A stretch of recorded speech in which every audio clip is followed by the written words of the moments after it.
Okay, good afternoon, everyone. This is conversational, right? This is the time where we talk about real life. When you live here, then you enter real life, right? Thank you, everyone, for waiting till this time, and thank you to all my panelists for your patience. Thank you, Ma. You've been here since morning, just smiling at us all through. Thank you so much for your warm and your passion. Thank you. Thank you, Mrs. Uche, and thank you, Kemi. Thank you for gracing this panel session. This is about marketplace, the things that happen in the marketplace. After we have prayed in tongues and we have laid hands, there are real things that happen in the marketplace. How do we transfer from here to the marketplace reality? Yeah. So I'm going to start, fortunately, with you. And, I'm going to ask you the first question. When you think about winning in the marketplace, what's the first thing that comes to mind? Actually, you are in a well-structured, organization. You work, a career person. You're not a business person like us. But what comes to mind when you say winning in the marketplace? Thank you. And it's great to be here. Thank you for having me.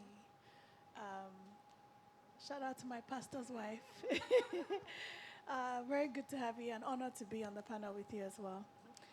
So winning in the marketplace for me as a career person means that you are known for excellent work and you are constantly delivering value wherever you are. And that could mean, in my job, delivering value to my clients and my teams. It could mean as a business person, delivering value to your customers. But it's really about being known to consistently deliver value and to have results, right? Because you can deliver value and not have tangible results. So winning is about delivering value, having tangible results, and having no doubts about the results that you have, right?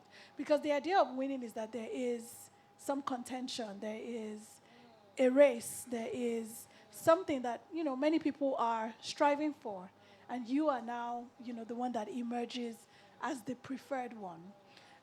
And I think as a child of God, which is the fundamentals of this, is really about shining God's light very, very brightly in the marketplace where people get curious about your God and want to know about God. It's about representing God as an excellent ambassador in the marketplace. Yeah. Thank you. Thank you very much. I have a follow-up question, but I won't ask you now afterwards. So, Mrs. Uche, if you can, tell us within the marketplace, what's the first thing that comes to mind? You are in the marketplace. And see, her session is very special. One of the reasons why we brought her on board, she runs a business with her husband. And she talks about woman align, woman align. I listen to her videos all the time, right? And I see the things she talk about. I'm like, okay, there are things that she has experienced over the years in business, working with her husband, and I've been being aligned. I wanted to come from that angle. When you think about winning in the marketplace, what comes to mind? Okay, thank you very much. So for me, winning the marketplace is about creating value first. And then you position yourself for it. And then it has to also come with integrity. So when you create value, position yourself, and then with integrity, people will look for you. Yeah. You are winning already. Yes. Because when you have value, when you have integrity, when you say a word, people will honor it. Yes. You don't have to look for them, they will look for you. Yes. This is the truth. So sometimes we tend to just, misalign, kind of, and then we don't, understand that integrity, it's very key. It's key to any of the things we're discussing here today. That's all I have to say now. Thank you. Okay, Soma, you inspire me because, and when I look at you, I look at someone who has been stable and loyal for a long time. And she can just sit and be smiling at you. And I'm like, I wish can I be very graceful like this? So you've been stable with where you've been working, with your career path for a long time. I know in the marketplace, people struggle with stability. right? They have to move from here to here. I mean, years ago, I have a friend who had to move from this bank to this bank within the space of 3 months or 6 months and 1 year. He has worked with almost 5 banks. I'm like, why are you moving up and down? So what comes to mind when you think of the word winning in the marketplace, especially in the career world? Okay, thank you. I mean, winning in the marketplace, like what you said, excellence, integrity, standing for, godly values. You represent God.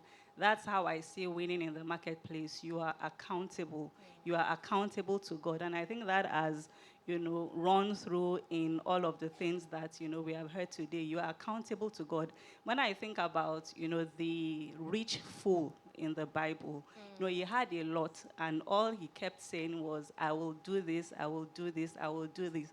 There was no God in it. There was no God agenda. I know we've heard, Mrs. Ofuri also talk about that, God agenda. You are there to represent God, to carry out God's purpose. So it's not about you. It's not about what you make. Accountability, again, for me is, what you make is not about you. The parable of the talents is also something, and you talked about that you will be accountable to God. God will ask you for the things that have passed through your hands. Yes. And the parable of the talents is it cuts across everybody. You cannot say, oh, I'm a CEO, it doesn't affect me, or I'm just starting out my career, I'm a virtual assistant, how much am I making? The one talent guy, God asked him, what have you done with it? So you can't say, oh, it's until I start to make a lot of money. Mrs. Adeshakin also, talked about that you can't say, oh, I'm just earning 40,000 naira. I cannot set aside 10,000. It's when I start to earn 400,000 naira. No, at every level, God demands accountability. What is coming through your hands? So also in the marketplace, are you accountable to God? She talked about, stability. If you are in a place, what does God want you to achieve in that place? Let me give you an example. So I work with some people, and I've realized that destinies. When you are working anywhere, you have to be conscious of God's agenda. I have two people that work with me, and in the course of our conversations, of course, we are still doing the work. But I picked up two things with two different people. One of them, I just realized there were certain things that, in our conversations that she would say that I was like, hey, this lady, if she gets married with this mindset, she's going to have some issues. On our one-on-one, we are still doing the work, but just being conscious that I represent God and their destinies. I'm sure there are people here, there are people in your life that you can never forget because of their impact, because of their influence. I mean, there's a lesson teacher that I can never forget, because he taught me more than maths. He taught me self-confidence. He taught me to believe in myself, to solve complex questions. So this particular lady, as we're having our one-on-one, after we finished the one that they brought us together, I just told her, look, there's something I want to talk to you about too. And, it is this. And she was like, oh, thank you so much. That I've never thought about it like this, but I see what you are saying, and I'm going to, start to make amends. In another person, still this mindset of I represent God, and the people that pass through me, I must impact, I must influence them. Still in the marketplace, still delivering value, still delivering excellence. What happened? This one I can share.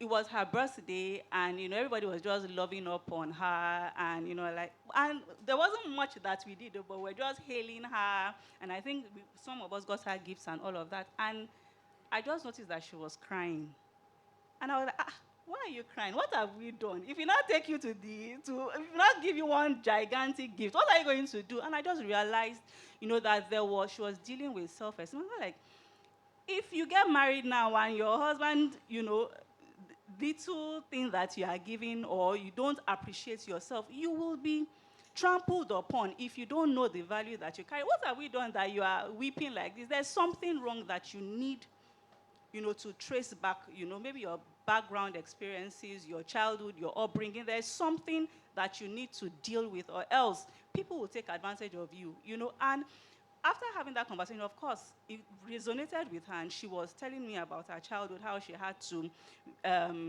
stress, everything, results and all of that. She really had to put in so much and all of that. So, I mean, that is what I consider as winning in the marketplace. Aside, the excellent work, the people that, you meet along the way, there must be impact. You must influence them positively for God.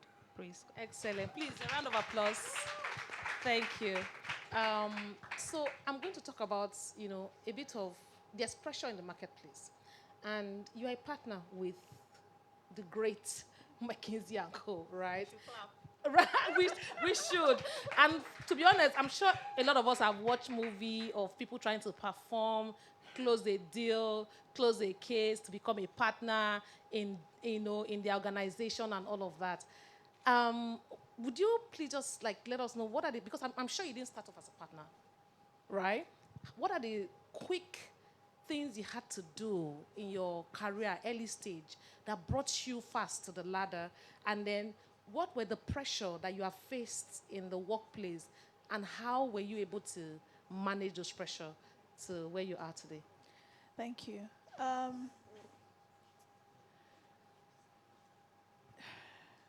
The journey is long, but I'll summarize it in terms of intentional steps that you need to do. I think the first one is, it's coming back to this thing, is this commitment to being a value-adding person. That's the decision. And that is not something that you stumble into. It's a decision that you make.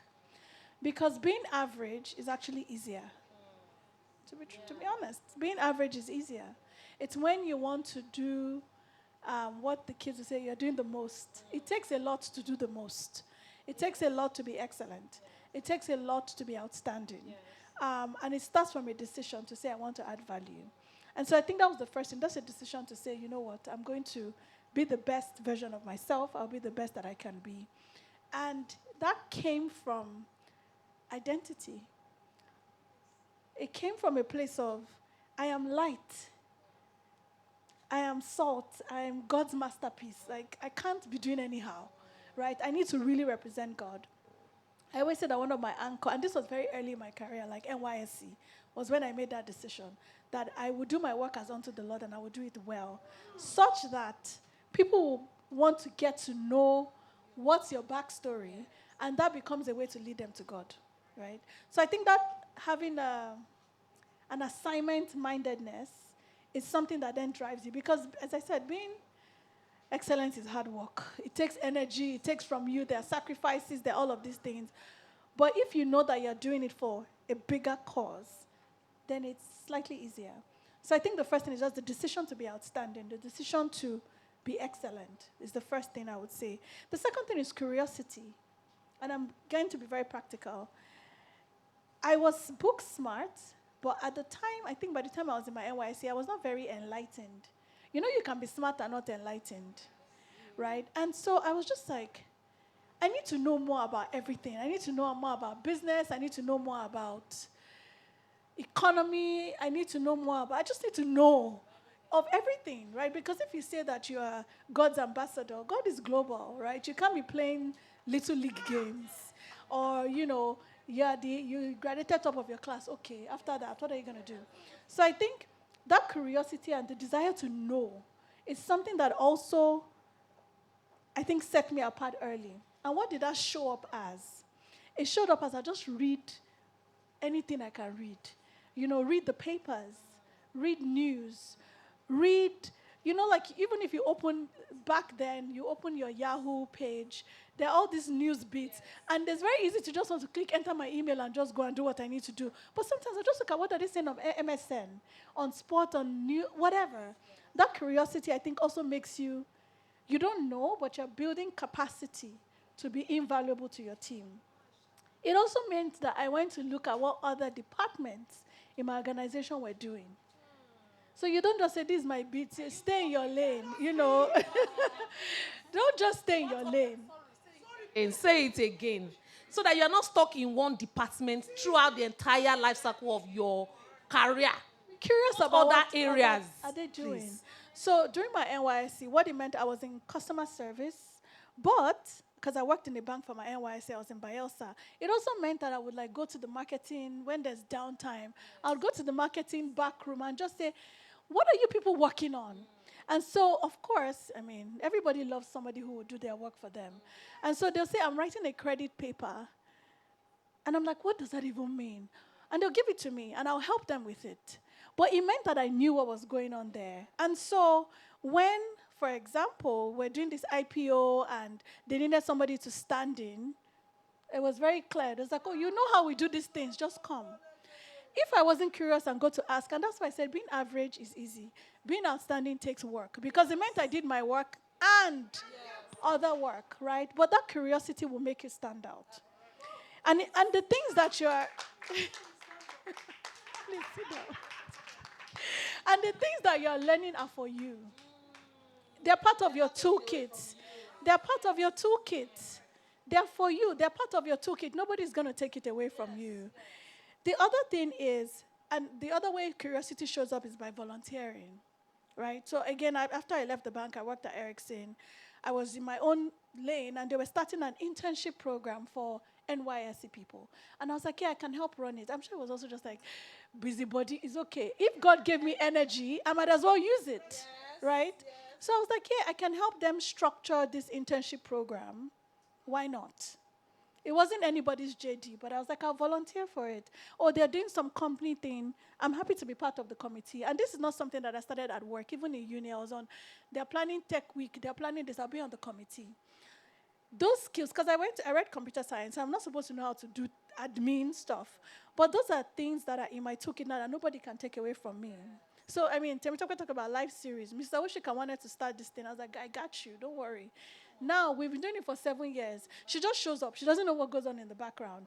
But if I had not learned how to organize events, how to organize company party, how to get people in a room, how to negotiate with hotels, I wouldn't have been able to stand it up as quickly.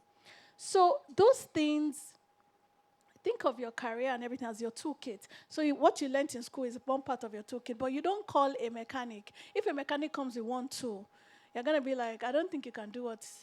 You need to come with a box. So as a problem solver, as a value-added person, you're coming with a toolkit of different skills, different competencies, different knowledge, different relationships that you can leverage to solve problems. And you don't have to be 10 years at work. These are decisions I made NYSC right after school. You start building on it, and then you just keep going and adding and adding and adding and refining and tweaking. My first salary when I started full-time work, I used to go and pay for project management training. I didn't have any business doing it. But I used my whole salary to learn project management because I thought, why not? Why not, right? Go and learn how to do it because it's just timeless. It is just time. I wasn't even in consulting then. I was in banking. And it seemed irrelevant, but it has ended up working out ultimately. See, God has seen her future before she started. And now you see when they talk about value, everybody, the conversation is just streamlined. Everybody's talking about almost the same thing. Now, there are values and there are values. There are values that you wrote in your book, but there are values that you live by. There are two different types of values. Every organization have values. They're the one that when you enter their office, you see it on the billboard. But all the staff, if you ask them, does everybody know what the values of that organization are? Are we together? There are values that you write in your book, but there are values that you live by. It fuels your decision making. It fuels how you show up, what you do, how you do it, right? So if you're in an organization here and you feel like, "Oh, maybe your CEO, I'm going on, once it's 5 o'clock, you've packed your bag, they are doing something, I know I beg, it's not my business, they're not paying me extra," or they ask you to do something and the first thing you are saying is, "How much extra are you going to pay me?" I cringe when I hear things like that. Is it the money or the learnings that will stay with you for life? For life. I tell my staff, you can never forget me in your life. No matter anywhere you go, you remember me because I will teach you. Definitely. Thank you so much for bringing that, Thank you. Okay, so Mrs. Uche. Oh, let me not go there. Let me go to Mrs. Alayode. Um, have you ever faced pressure in the marketplace? Even in your journey to rising, you manage a whole country or different countries and all of that. Have you faced pressure? I know, see, there are demons in the marketplace. So you are trying to make impact, and somebody somewhere is saying he's going to suppress your voice. I don't know if you have ever come across people like that. Oh, yours is just a smooth sailing. How were you able to manage and overcome that and still be yourself? So I have faced pressure, but it's pressure of timelines, not really people. Pressure of timelines. You have a deliverable. Um, it's a global thing. Like there was a time, international financial reporting standards. There were new releases, and we needed to implement in our organization, and it required, going to other departments, this particular standard to implement, gathering information, from other departments and getting the support of everybody, because it's your work, it's in accounting, but you need information from legal, you need information from land, so you have to get the buy-in of everybody. So that's where, soft skills, because it's your own result, but you need the collaboration of other people to be able to achieve. So, and that's where, soft skills, come in. Ability to talk to people, ability to persuade, to get people onto your side, to achieve your own results, So, I mean, that's, and I think it wasn't so much of a big deal for me, because I think that's one of my strengths: ability to persuade, ability to win people. So this is just for everyone, that you will need a suite of skills to achieve whatever you want to achieve. And so you can't be the one that when you don't come to office, people are like, thank God, though, there's no chaos today.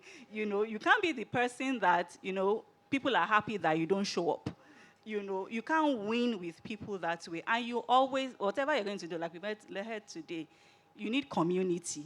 You need people. And so you've got to learn these skills. It can't be, I don't know how to engage people, or I don't know how to talk to people. You have to learn it. We all learn skills, So that's the pressure that I've had to, timelines, not really, working with people, because I've learned, how to engage people. I've learned soft skills development, So, and it's something that we can all, learn. I'm so happy with that response. So, to be honest, are you one of the employers that your employee will be praying for, like, thank God for this person in my organization, or thank God for holding things down? Like, for me personally, I have one staff that has been with me for years. And every day, I keep praying for him, like, thank you. I mean, like, thank God for this guy, for holding things down. I can be away. Entrepreneurs, you can be hot today, tomorrow you are cold. Today you are like, I'm a creative. Tomorrow you are like a businesswoman. You have different weather. You don't know the side of the bed you can wake up on. But having people who are solid beside you, and it also shows in how you treat them. How do you treat your people? So, because we are business people and we're also employees.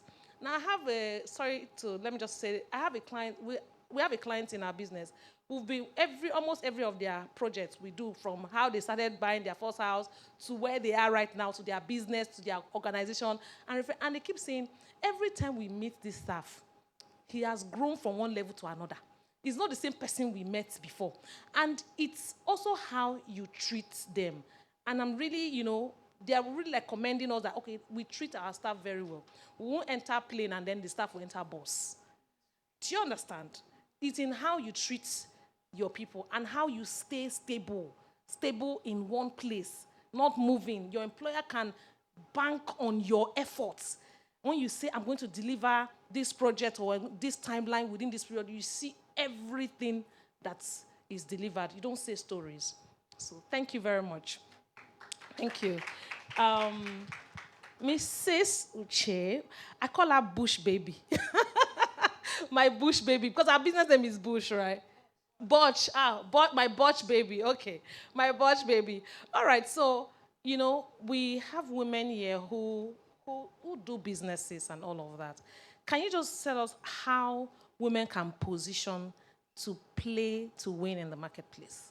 How they play to win in the marketplace? Because to be honest, and I'll tell you, sometimes women, our patience level is like this, very small.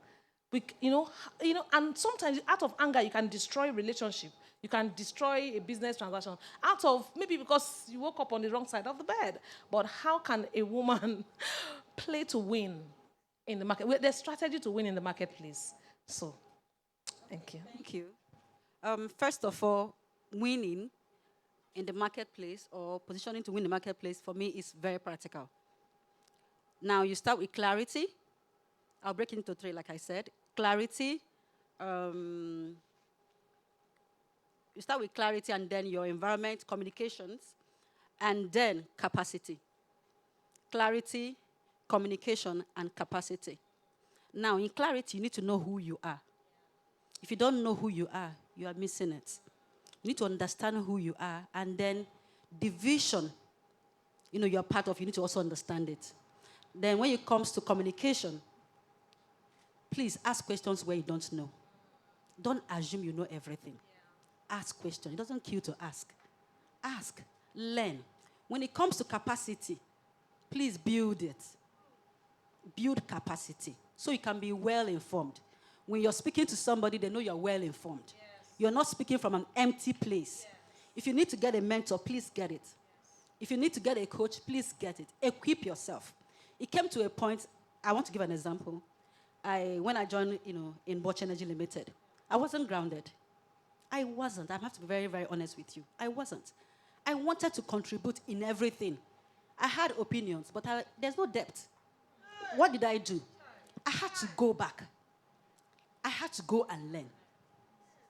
I had to go back to school. I went to business school. I had to do some certifications to make sure I don't want to be, just, head. You need to see me. I don't need to announce myself anymore. Now I need to contribute. It's not about when I go to meetings anymore, I won't know what to say. Oh, come on. I know what to say now. So you need to build your capacity. Please build it. Let's stop, faking it. If you don't know it, go and acquire knowledge. If you don't know it, go and acquire knowledge. No pretense. You can lie to every other person, but you can't lie to yourself. So tell yourself the truth. Do I know this? If you don't know it, please go back to drawing board. Improve on yourself and come back. And when you improve, people will look for you. Definitely, you're not going to need to announce to anybody anymore. Yes, they will look for you. They will find you. Excellent. Thank you. Please. I mean, just to drive that home a bit. I remember Sholade Shaki was talking about what are the other skills you are adding to your wing. And God tells us things in different seasons and all of that. God told me 2 weeks ago. He said, Gladys, you are a risk taker. You must take a course in risk management. I had goosebumps. I wrote that, say you must take a course, because if you are a risk taker, then you must know how to manage risk. You must have insights in risk management. And then there was another thing he told me, I wrote it down. So there must be some areas in your life where, because you can't just say, I know it all. You can't give what you don't have, right? And we can't say, oh, I want to be the boss by force because I am able-bodied and everything. No, it is by what you bring to the table. What knowledge, what are the capacity you are bringing, you are delivering to the table. Those are some of the things you have to acquire to play to win. When you get to the marketplace, it is banter. It is banter. Yes, you come in the name of the Lord, you pray and all of, but you must be equipped. Able-bodied. You must be equipped to deliver, to win. Thank you so much. Thank you to my panelists. One more last question, just to go around so we can round up this thing. What's your final word for someone who is trying to, in this today's world now, fast pace. I want to get there on time. I want to achieve it on time. there's, there's urgency in it. Yes, of course, there's urgency in the spirit, but there's also urgency in the world. I want to, I know it took you years to get to where you are going. A lot of work, late nights, trying to deliver things. It took you patience. It took you yourself to tell yourself the truth. For me to be here, there are things I need to do differently for me to also sit down on this table, right? And it took also time of patience. I'm sure not every time you've been happy with some of the things that's happened in your workplace, but you have told yourself some truth as well. So what are those words you want to tell some of our, listeners today for them to take home, for them to, yes, can start. Thank you. I think my main message would be it's a marathon, not a sprint. It's a marathon, not a sprint. And the way that you approach a marathon is very different from the way you approach a 100-meter race. A few things I would say.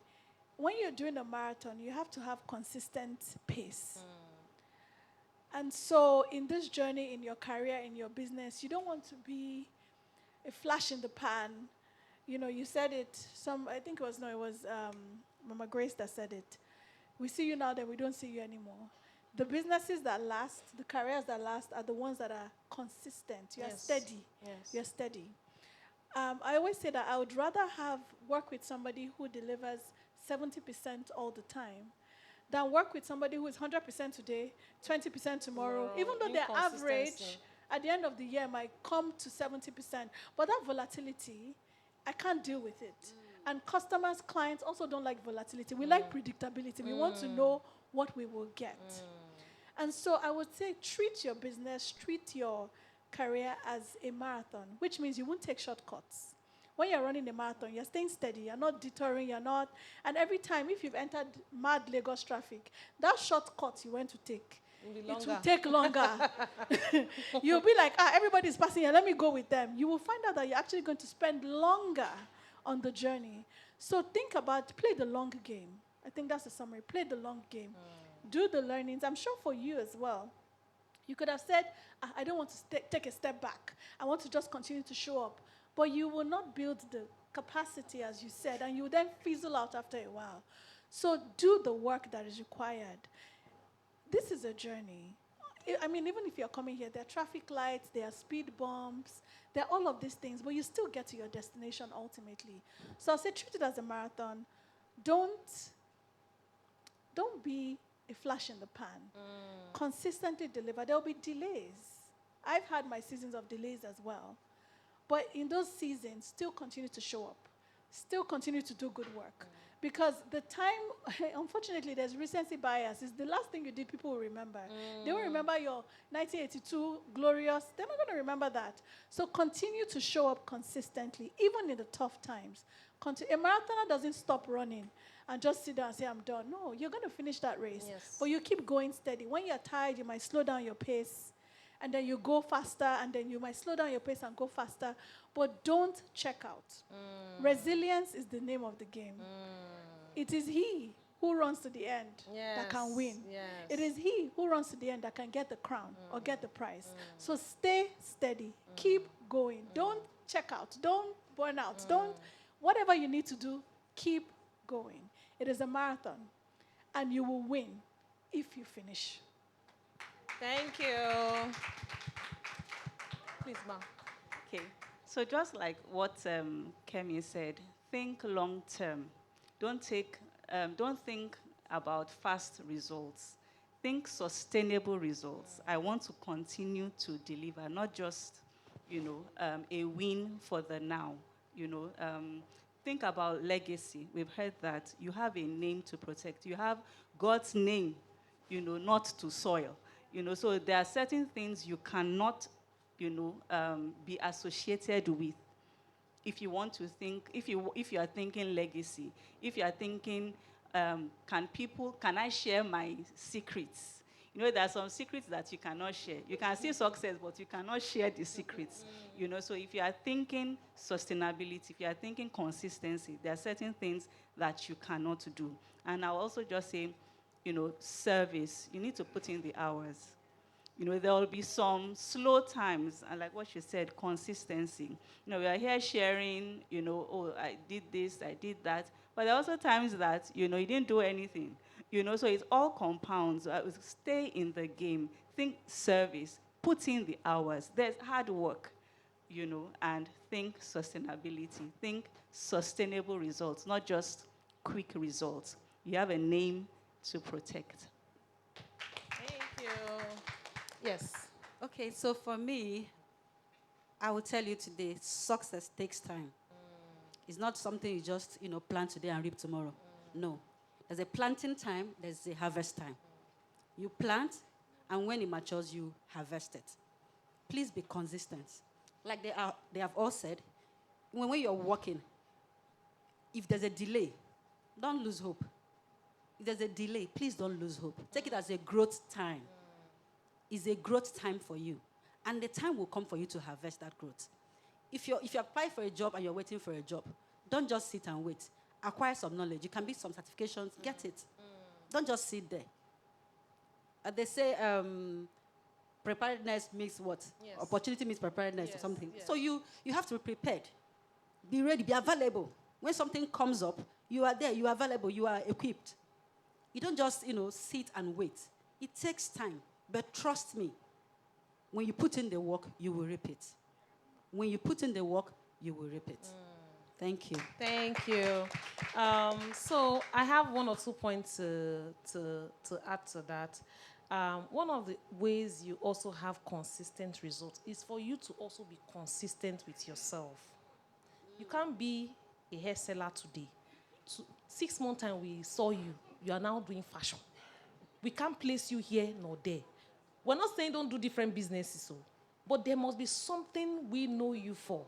There must be a career path that you are known for. She has been in the finance or accounts and all of that for over 20-something years. She has been consistent. So when they are thinking of someone to make Minister of Finance in Nigeria, she has track record. Are we together? We have just track record. There's a reason why they say build something for a long time. Legacy. Legacy is not today you are a fashion designer, tomorrow you are thinking of catering. Even your mentor is not sure what you are doing because he's not able to recommend you. If you are in the finance industry, go with it. Go with it. Are we together? Yeah. And if you are here, you are still not sure of what you want to do. I said it earlier. There's urgency in this. Jesus is coming tomorrow. You have to be fast to know what you need to do now. Don't stop. See, anything your hands find to do, it will prosper it. So it's not about, I'm still thinking, oh, what God. See, you are already in your purpose. You're already walking on the journey of your purpose. All the things that are happening to you right now is part of your story. So there's no purpose that is coming to fall on you tomorrow. You're already on the journey. Are we together? You are on the journey of your purpose. So if you are unsure of which career path or which industry or which business you need to go into, don't leave until you decide today. See, the woman came to old Jesus and say, today, I must receive my healing. I'm not living here. You must decide today. If you want to be a finance person, go and hold the hem of a garment and say, I receive the grace. If you want to be in the consulting and all that, hold the hem of a garment. Say that grace to stay, you have been in this company for a long time, right? For her to be a partner, she didn't enter yesterday. It's consistency. Please receive that grace to have your final decision of your calling today. Amen. Because Jesus needs to use it. There are destinies that are attached to your life, to your decision. So you must make that decision today. You don't need to wait tomorrow. Make it today. See, you don't need to wait till God tell you, my daughter, I have called you to the fashion world. Rise up and move. This is yours to take. My dear, before you were born, before you were predestined, he has already decided for you. So you need to quickly catch it. Are we together? Catch it. God knew that I needed Pastor Godman in my life. That's why he made me meet him. Are we together? Because there are some things that I will hear from him. I will sit under his teaching. so I can be able to refine my journey. So decide today, don't, Jesus is coming tomorrow. Don't forget. Thank you so much for listening to us. Thank you to the amazing panelists. I know it was short. We took a lot of your time. But I know it was worth it. Because someone is going home with clarity today. 1 or 2 questions for my panelists, please. From the audience. Okay, 2 questions. Oh my God. Okay. Can you hear me? Yes. All Okay. right. After Hama, please. So yes, she was talking about excellence. Yes. And we hear excellence every time, all the time. And a lot of people like me. What does it really mean? Like, can there be something like a perspective to excellence in terms of someone that is building? Practicality. Perspective to excellence Okay. as someone. My Can you second give question. us a practical example of how you built with excellence? Okay, Yes. you have a second My question? second question is, there are a lot of people here today, myself inclusive, that have started something that we didn't finish. Yes, there are a lot of challenges, setbacks, in fact, the ones that you do not see. And as someone that has attained a height, yes, what can you tell someone who is kind of not necessarily confused? They know everything, they got everything figured out, but there's just something that is holding you back. You can't lay a figure to it. You can't say something about it, but you are just held bound. You know what you should be doing. You hear these things, but and maybe everything around you is pushing you to do it. But Summarize it. Yeah, thank you. Please, ma, can you, so you answer the first question, and then you please answer the second question for us. Okay, let's take our question, but are we able to get it together? Okay, excellent. No. Oh, yeah, please, let's take our question. Oh, no, okay, your own should be last, ma. Yes. You're last. Okay, good afternoon, everyone. Thank you, Lady Kems for this invitation. I got to know about this program from her, and congratulations once again. Aww. Okay, my name is Timileyin. So my question is I'm in consulting. I work with the Big Four, so I can relate with Pastor Motunde. So my question to Lady Kems first of all is, there is something that is called performance punishment. More like when you do your work, you get loaded with more work. And it can lead to burnout. But because if anybody's not going to do it, this person is reliable. They just keep dumping the work on you. You just have to keep doing it. So because you do it well, there is that punishment because more will keep coming to you. And now we're trying to talk about work-life balance. You're in your 20s, having to be able to... So my question to Lady Kemske is, how do you balance that pressure of... Because the truth is, if you have more to yourself and you don't want to drop the ball, that means you will have to dedicate more time of yours to be able to get those deliverables across. And it also eats into your personal space. And you have other areas of your life that you need to also grow in, such that by the time you look back, you're not just fixated on work alone.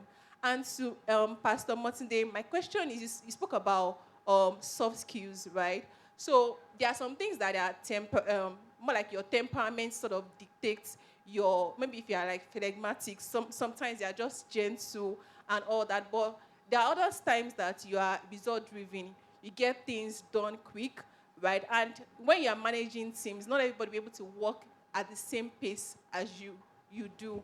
And it requires you to be able to still get the job done. So that managing of people, what can you recommend? Or how do you better be a people manager? Because you will not have the same people that have the same work style, the same ability to deliver on multiple projects as you, but you still need them to be able to get the result done. Thank you.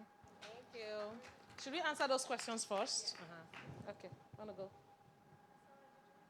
Okay, yes. I was going to say to practical, practical, whatever, to excellence. And I would just say it is about, continuous improvement. Excellence is not about perfection, getting everything right every time. Excellence is the mistakes you made last week. Now that you are aware of them, you are not making them today.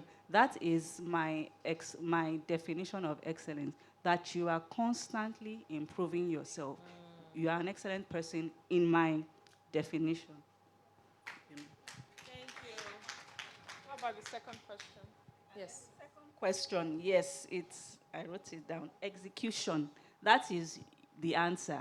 You know what to do. What is lacking is execution. Now, there are people that they may not know what to do, but you tell them this is what we need to do, they will run. So you need to find, people like that, people that can complement you. You know what you want to do. It's written down. But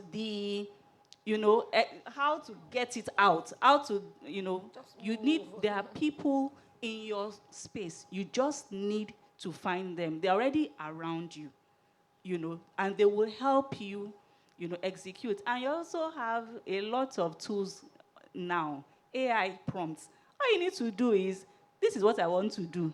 How do I execute it? And then when you have those ideas, then look for the people that would partner with you to get it done. So the main thing is that you know what you want to do. That's the big thing. And then the next thing is, how do I execute it? Partner with people to get it done. Thank you. I Thank think you to so build much. on that, I will say sometimes you know everything to do, but you just don't have the energy.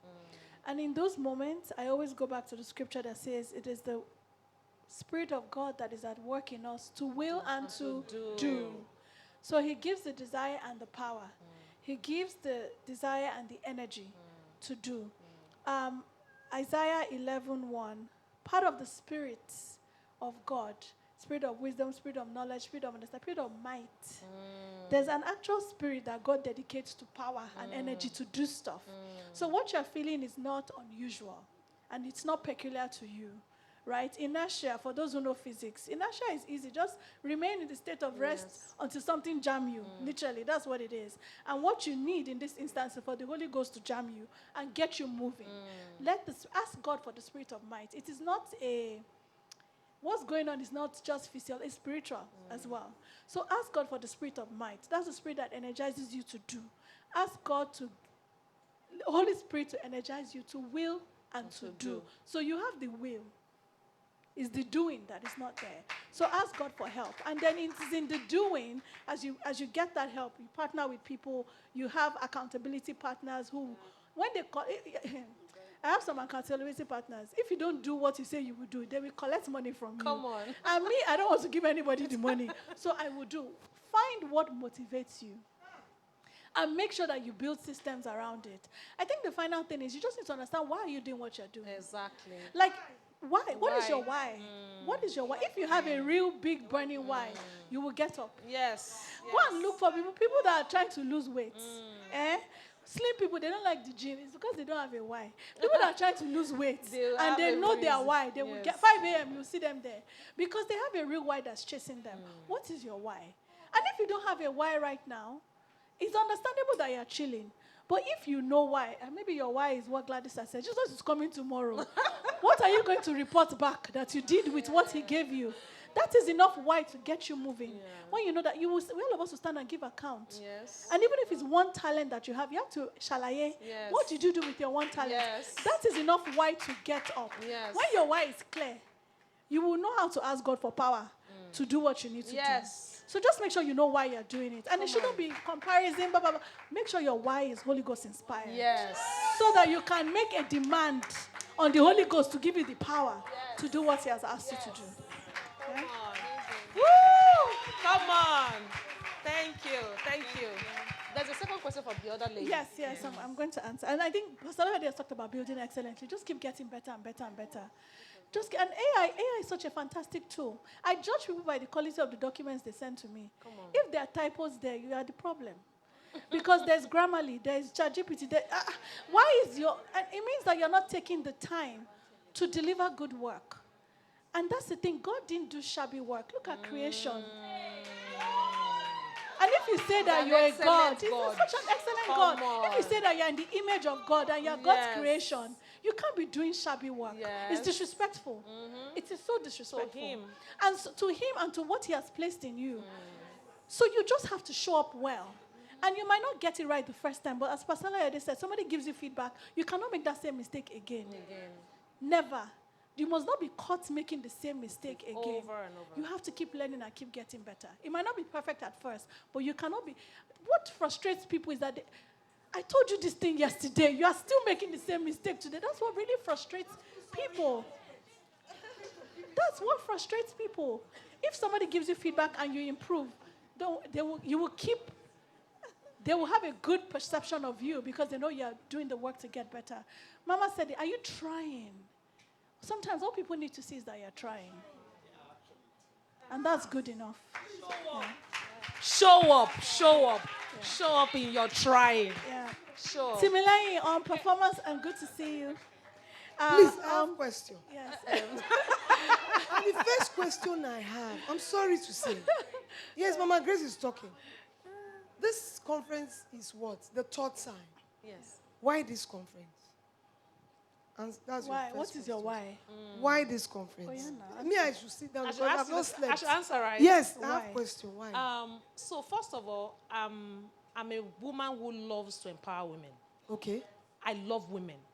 Because also, seeing how God raised me from nothing to something, that thing must be transferred to another person. I cannot see another fellow woman wallowing in ignorance and let her be. And also to deliver people from some kind of mindsets. Okay. There's a mindset that I is- want of you to stand up. I'm sorry, if you are sitting to me, just stand up. Can we just give this woman a big, big, big hand? Thank you. Thank you so much. You can all sit down. I'm sorry. God bless you. I've gone to conferences, ma. I'm sorry. When God is in a matter, God, I commit that. Which one is the next conference? Next year, 4.0. April 4.0. At least we need a 500 seater. Kaya. Done. And I volunteer as your marketer. Oh my God. I'm telling you. No. Ma, I have gone to conferences and I have stopped trying to even go. And I'll sit down because this conference, my experience is that it only takes God to get people, to bring people to conference, and it tells you who to bring because he wants true change. Yes. What we see today are faces for people to come and they go without nothing.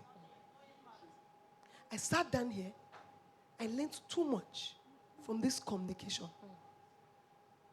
Because God gives me things, answers in gift. But I will be looking for somebody that have done it in real life so I don't become like a fool. Come on. I wrote a book on 9 to 5 is not a scam. And that you can start from a 9 to 5 and be a co-founder. Yes. Because God told me and showed me the Bible. Yes. I have never seen anybody like you. I know you very well, you know me, but I don't know who you are. I don't know what you do. Because I don't really look at people. I just I look at saw Holy the book. Spirit. You've been going around talking This about. book is what she's doing. And I've been looking for who has done it. That I can prove to you that, guy, you are not having money. You don't know anything. I'm not your problem as your boss. Me and her, we have to make some billions, so I will tell her to make the money. Yes. I'll call you. Out your girl. Because I will, yes, call me. You are just, when we do the figures, you know, you have it, I have the way to keep the Collabo figure with and your collabo. I told her, because I have been looking for a model. Because even when the Holy Ghost told me, I said, write it. I said, first of all, I never ever get 9 to 5 job before. Which kind of mumu thing is this? Second of all, but he showed me in the Bible. And he said, that is the ideal world. But they have something to do. Nobody's a scam. It is either you are the scam or your boss is a scam. But if the both of them are not scam, co-funding will come. And I see a figure. And I went to go and Google what is the meaning of. Because I don't know many things. Because many things Holy Spirit. So anyone I don't know, I can add ChatGPT now. And I was like, boy, see example. Because I can bring another example, they say it's you that did it. Maybe because you wanted to write a book, you now did it like that. You know, people, but this one, I don't know her. But I know how. We used to see conferences, but I do not know her depth. That's one. Question number one. Number two, the kind of people that you brought in depth, that somebody will live here. It's not like, how did you make the money? You just say it. You don't know where to put the one up. Look at what she said about excellence. Every time I say it, why did you put sorry in your pocket? You just come, ma, you say it, you do it again. Say, ma, sorry. I say, keep your sorry. Because is it that when you are coming, you just say, at least if I say sorry, I'll be all right. It's become a mindset. And the way to be excellent is to wake up in the morning and I don't want to tell anybody sorry. I'm too big to tell you sorry. Jesus Christ did not tell anybody sorry. So I tell my children, you tell me sorry 3 times, I lock you up in one room. I don't want sorry. You have kept it to your public. Mommy, sorry. Mommy, sorry. Why can't you not tell me sorry? You tell me sorry because you don't do it well. When you do it well, you will not tell me sorry. And she said, excellent is stop telling me sorry. I love you. I've never gone to a conference where it's so complete. I did not receive the other people that came, but I know that everybody that came. And that's why they are still sitting down since 10 o'clock. This conference next year, but that's I said, we even have something we want to put together for her. So it's going to bring money and everything. But Money farmer. People have to come to this conference. I cannot do it the way she has done it. I started limitless when I left it. It's not my calling. But there is a grace that I discovered because I have gone to conferences. I want to go. That's right. Even to go now is even a challenge. Hope you have closed. Because I'm trying to think of who is the next person. Because I know that it will still be the same thing. Let's put our hands together for a minute. Now I see why God said I should come. Next year, all of you don't come without 10 people. Yes. If you truly love people, then I will end with why. See what she said. He said, what is making you have money? Yeah. I want to be very relevant, sister. Yeah. I want to be very relevant. I want to be able to see this kind of conference next year. I say, why did you not take that holiday? He said, no money. I said, bring account. I want to be very relevant. I have a why. Sister, you are not doing what you are doing because you don't have a problem. You wear jeans, t-shirt, and face cap. You don't know what it is when you are looking for a job. They say, who is your father? So even when you are thinking I should rest, nobody should ask my daughter who is their father. Google it. That's a why. Then when I now go to Google it, I now say, what is the next why?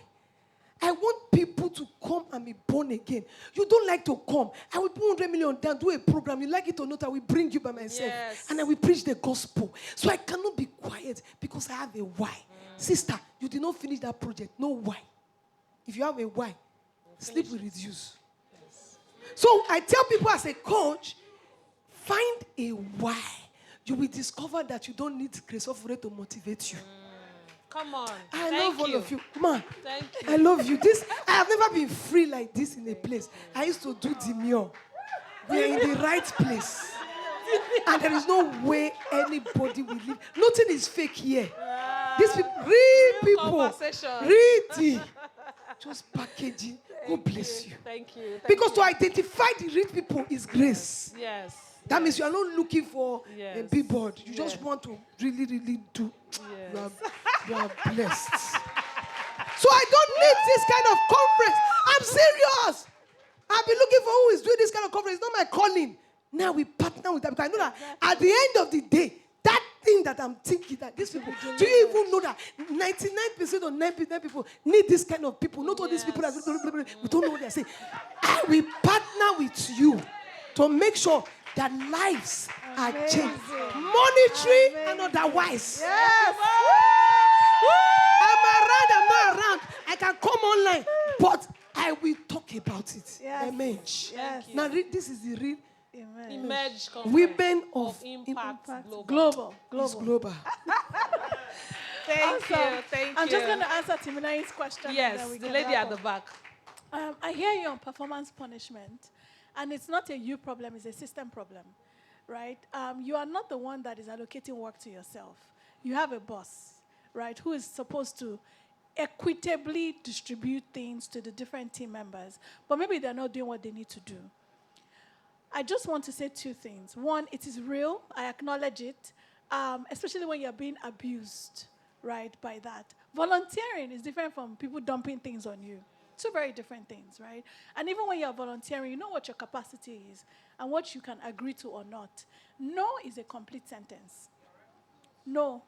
Or if you're shy to say no, I don't have the capacity right now. Finish. You don't even have to explain. So I want you to feel empowered to be able to say no and to decline things that you don't have capacity for that are outside of your core responsibility. If it is within your core responsibility, your default answer is yes. And you go and deliver. If it's somebody else's job, because when you do their work, you're actually taking away the opportunity for them to grow and learn. And so people don't want to learn. That's on them. But for somebody who is hungry to learn, when you keep taking their work from them and doing it for them, you are paralyzing them. And that's not good. So when is your core work? Do your work. If they're trying to give you other work, no is a complete sentence, or I don't have the capacity for it right now, full stop, don't explain. Because what we tend to do is not explain, because I'm doing it, you don't have to explain. It's not your job. However, make sure you have a conversation. Because sometimes we passively, aggressively don't do the work. Somebody you say, okay, then you won't do it, or you do it halfway through. But your brand is that you're an excellent person. So whenever you've accepted it, you have to do it well, which is why you then burn out, because you're expending so much energy. First things first, don't take work that's not yours. Secondly, make sure you communicate clearly that you have not taken that work. Because what then happens is we're in a departmental meeting, and somebody assumed it was you, and you thought it was me, and everybody's looking silly. Make sure you have a conversation with whoever is passing that thing to you to be like, I'm not doing it. And be very clear. If you have to have a conversation with your boss to say, this is this person's role, I have to deliver this. Or you ask the person to prioritize, do you want me to do this or this? But make sure that whatever you are doing, you do it well. And so before accepting to do something, because we know that you have to do it well, have a conversation. Do not get into a place where you are taking from other people's learning or you're being abused. Have a conversation. But in all of this, your core work, there must be no questions about it. You need to make sure that you are delivering on that. And sometimes there's seasons where you don't volunteer. Understanding the seasons is important. There's a time to build, and there's a time to refrain from building. There's a time to volunteer, and there's a time to refrain from volunteering. Understand the season that you're in and move accordingly. But don't let anybody abuse you. Yeah. Thank you so much. Thank you.